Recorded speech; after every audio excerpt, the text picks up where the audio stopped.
తెలుగు జాతి ఉన్నంత వరకు అల్లూరి త్యాగం ప్రజల గుండెల్లో ఉంటుందని ఏపీ హోంమంత్రి వంగలపూడి అనిత అన్నారు. మన్యం వీరుడు జయంతి సందర్భంగా నక్కపల్లి ఎంపీడీఓ కార్యాలయం వద్ద అల్లూరి విగ్రహానికి నివాళులర్పించారు. ప్రజల హక్కులు, స్వాతంత్ర్యం కోసం పోరాడి అల్లూరి చిన్న వయసులోనే ప్రాణత్యాగం చేశారని తెలిపారు. అల్లూరి దేశభక్తిని యువత ఆదర్శంగా తీసుకోవాలన్నారు. ఇక కూటమి ప్రభుత్వంలో అల్లూరి జయంతిని రాష్ట పండుగగా నిర్వహిస్తున్నామని తెలిపారు.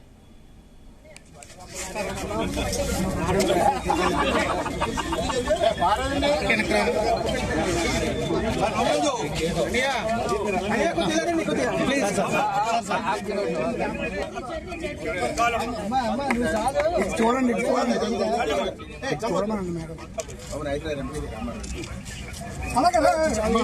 సీతారామరాజు గారి 129వ జయంతి సందర్భంగా ఈరోజు నక్కపల్లిలో మండలాఫీసులో ఉన్న అల్లూరి సీతారామరాజు గారి విగ్రహానికి పూల దండ వేసి నివాళులర్పించడం జరిగింది.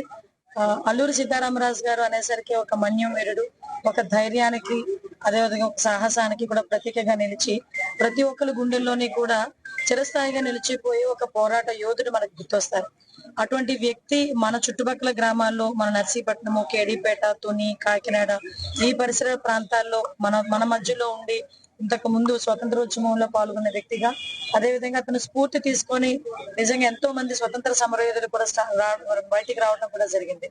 దీన్ని పురస్కరించుకొని అల్లూరి సీతారామరాజు గారి జయంతి వేడుకల్ని రాష్ట్ర వేడుకల కింద చేయాలి, రాష్ట్ర పండుగ కింద చేయాలి అని గౌరవ ముఖ్యమంత్రి గారి ఆదేశాల మేరకు ఈ రోజు కేడీపేటలో కూడా ఈ రాష్ట్ర పండుగ అన్నది కూడా అల్లూరి సీతారామరాజు గారి జయంతోత్సవాల్ని స్టేట్ గవర్నమెంట్ అఫీషియల్ గా కూడా ఈ రోజు సెలబ్రేట్ చేయబోతుంది.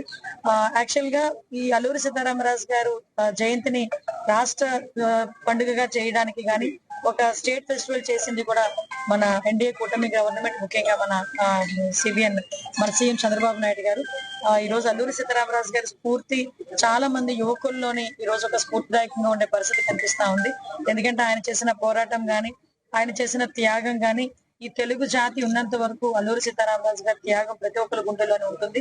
మరొకసారి అల్లూరి సీతారామరాజు గారి జయంతి సందర్భంగా ఆయనకు నివాళులు అర్పిస్తూ సెలవు తీసుకుంటున్నాం. జై హింద్.